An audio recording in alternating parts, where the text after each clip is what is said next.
have Beast and Juice finishing 13th in doubles at Shine. So congratulations to a couple Bros Calamity Boys, done good. But we can talk about that a little bit later as we have Sabo going up against JM1-3. To Town and City we go for game number 1. Out comes the Frog. Gonna try to. It's gonna be JM1-3 gonna try to bring things back to high school biology class and dissect it. Oh, but I mean, you end up with a dead frog in the end. So all jokes aside, looking to pressure the Lucina, which is exactly what he's doing right now, making it hard for I mean, I kind of butchered the quote, but well. Jimmy Carr had a quote that I really like. I love Jimmy Carr. All right, so you know what I'm about to say. It's like explaining a joke is like dissecting a frog. Yes. No one laughs and the frog dies. Exactly. So, anyway, Sabo makes it back to the stage. Ooh. But, yeah, it's the frog right now that's doing the slicing. You would expect Lucina to do it with the sword, but those... Yeah, those water kunai, sharper than they seem. But then again, it's going to be Sabo's gameplay is going to have to be even sharper, using that quick ground speed of Greninja. Can catch up in the air as well. A little light, so might be a little soft to the touch, but JM1-3 playing a steady character like Lucina may very well be the counterplay here. Let's see what he does when he has stage control. Just the simple hops that Sabo's doing, just keeping the spacing game that Lucinas are accustomed to, just making him really guess on how he's going to keep that spacing in his favor. Right now, he's even just trying to peg him down, but the speed of Greninja on top of that just quantifies it even more in Sabo's hands, or in Sabo's favor. Ooh. But as I say it, it goes the opposite way, and he gets the fair, the tried and true Lucina edge guard, besides the counter. Yeah, nothing quite as effective as a sword to the face, mini boss. Oh, yeah. And we have seen our share of effective Greninja play, especially in the past couple of months. We were talking about the Arcadian before, the first Arcadian being won by 10, who earned himself a spot, normally a Falco main, but switched it to Greninja and won the Arcadian on the backs of the Frog Ninja himself, and wound up on number 13 on the current PR. Now moved out to Seattle, and we do wish our good friend Tony all the best in his future endeavors out in the Emerald City. But that legacy will be carried on both by Sabo and apparently by Juice, who won Vacation just this week. Yeah. On the back of Greninja. Breaks out of the grab here. And it seems that Greninja is going to stay in PA for a while as we get an up throw, of all things, takeout of JM1-3. But JM1-3 charging right ahead, recognizing Greninja was going to land on that platform. And a little bit of a sour spot on that up smash, but right now, when he is down on stocks, he takes control, finds the X Factor every time when it's the stocks are not in his favor, and the slam takeout conversion right now, and now the tides are turning in his favor now. Talking about staying in PA, can't even stay on the stage. If you see a pink frog floating in the Delaware River, don't touch it. It might have poisonous qualities to it. Absolutely. Call PGW out there. Sabo trying to exert stage control, 67% now, trying to start something off of that down tilt. We go, charging ahead, looking for something off the grab, but good idea for Sabo to DI away to make Lucina get the full extent of the dash attack and not find anything off of it in the end. And dash attacks coming in for Sabo at the same time. JM1-3 feeling the pressure, relegated to that platform.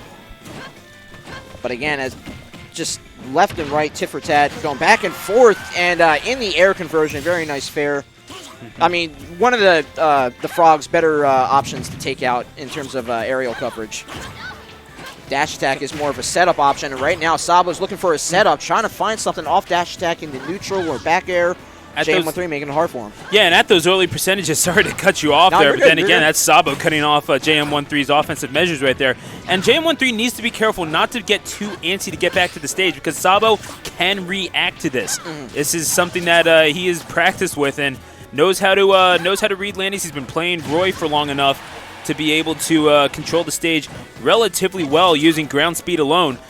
Now Sabo making it back to the stage himself. JM1-3 daring Sabo to approach. However, he's got the movement skills. Certainly has the tack, trying to get the Shadow Sneak kill off of the side, those short sides of Town and City. However, meets the blade of Lucina. Thy blade is unbending. I know it's the wrong RPG. I do not care. And frankly, JM1-3, he don't care about no Greninja either. He goes up 1-0. Yeah, that was a great job from JM1-3. Really taking command of on stage because Sabo just took control of the skies, just getting those aerial combos off of dash attack into neutral air, fair, and bear, and things like that. But JM1-3, on the other hand, locking it down where it mattered on stage, where Greninja had to fight to get those combos started. Much like Bonk and Meta Knight, the early dash attack is really what makes his Meta Knight and like Sabo's Greninja such a threat. Yeah. It racks up the damage and like strings aside from the Meta Knight. Greninja can get a good amount of combos to rack on that damage because he's considered like chip damage like in regular fighting game terms, but he does have the lethality to take out in the end. It just takes a while to build there, and that's where JM1-3 capitalized. But let's see how Sabo adapts here in this third round, maybe to edge that out. Or second round, rather. Sorry. Sticking with the pink Greninja, not the first time that we've seen it. I want to say it's Quite who plays pink Greninja as well. Could be mistaken about that. I'm sure that I'll get a nicely worded comment in the in the VOD about about such a claim. However, it's going to be JM1-3 has a few things to say about Sabo trying to approach it. I mean, it's the thing is that we know Sabo for his aggressive gameplay and certainly isn't afraid to go on the advantage. It's quite a bit of a change from game number 1, as we're seeing right here, knowing he needs to be aggressive with the chances that he gets, and at 60% collects that first kill with that fair, finally pressing on the aerial game like he should have. But I mean, we've seen him almost overextend in the past. Is this a new patience that we are seeing from Sabo? But now the real question is, could it carry him into Winners Final against Enzo? Yeah, it is a definite factor that he would want to bring into against JM1-3. But at the same time, we see him as another forward smash from a sortie, of course, taken out on stage. But the way that Sabo is using that drift of the dash attack that actually passes through the opponent, and also using Foxtrot and things like that, he's trying to essentially mirror JM1-3's spatial awareness as Lucina's are wont to do, and he's trying to go, fight fire and fire with that. And if you can control the speed, you can control the pacing or the spacing rather a lot better than someone Lucina, a very very fast on stage speed, but at the same time the positioning can be more relegated if you have the speed to delegate where the characters are in relation to each other. And that's a bit of a problem. I mean, when you're fighting fire with fire, it is usually good to know that the fire department uses water, generally speaking. Yeah. So a shift in tact may very well be in tow here, but you're also forgetting, I mean, JM1-3, he is trying to dictate a lot with just his movements, and again, like trying to show out with the up B, but he gets called out and misses with it. Yeah. Gets down smashed for his trouble. Giving JM1-3 a lot of respect early on in this match. Then Sabo trying to see if all this pressing of the advantage, dictating the pace, is just smoke and mirrors, and trying to mount a little bit of an offense of his own. And now starting to build this this lead up quite sizably. Needs to be careful to not get killed, but then again, he's playing to win, not just to not lose. It will be the kunai cutting Lucina off at the shins. And Sabo taking game number 2. It is JM1-3's counter pick, though. Yeah, we saw just the one roll that Sabo just did on that edge. JM1-3 was in control of the, in terms of how much of the stage each opponent had. JM1-3 was solidly in control of it, but then that roll back, as I said before, Matt was trying to dictate where the characters were in relation to each other, and by that factor, how much stage control you had and how much pressure you could allocate with that. That roll behind, JM1-3 wasn't expecting it, and that changed his whole paradigm of thinking of how Lucina edge guards with spacing and other factors like that. And it just caught him off guard. I think there was a little bit of a condition there where Matt was jumping a little bit, and that conditioned JM1-3 to jump in earnest, and he responded with a fair, and that was a takeout. So I'm a little fumbling with my words right now, but yeah, we'll see. Dude, you heard me earlier. Yeah, I mean, like, clearly you are in good company or terrible, depending on how you want to look at it. Either way, it's going to be Lilat. We're going cruising for game number 3. Do you like this pick from JM1-3? Because I do think I get it. He's going to try to intercept some of these recoveries if Sabo dare go low. Yeah, and the sides are also going to be a factor too. I think both of these guys find the same value out of the same stages, honestly. I mean, the low platforms are going to make it easy for both characters to get their up smashes, and maybe a little bit of the tilt, things like that. The down smash actually whiffing there just because of how the wings of Lilat bend down a little bit. It saved JM1-3 from having to fight back to get back on stage. But, Still not sure why you need wings in space. I don't know. Well, okay, you need them to get to space. Sure. Says Lou. Okay, yeah, I got you. Shout out to Lou Berry.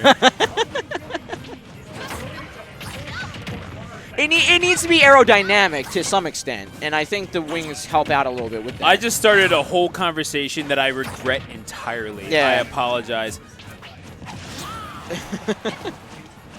Folks, if you're enjoying content yeah, like this, because be the sure to air subscribe to Clash current, Tournaments. air current underneath, yeah, that helps with that.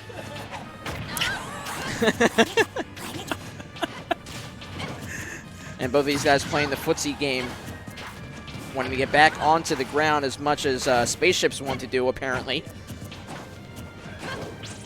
Right now, both of them playing the very patient game, but Sabo can take charge of that with the Shuriken.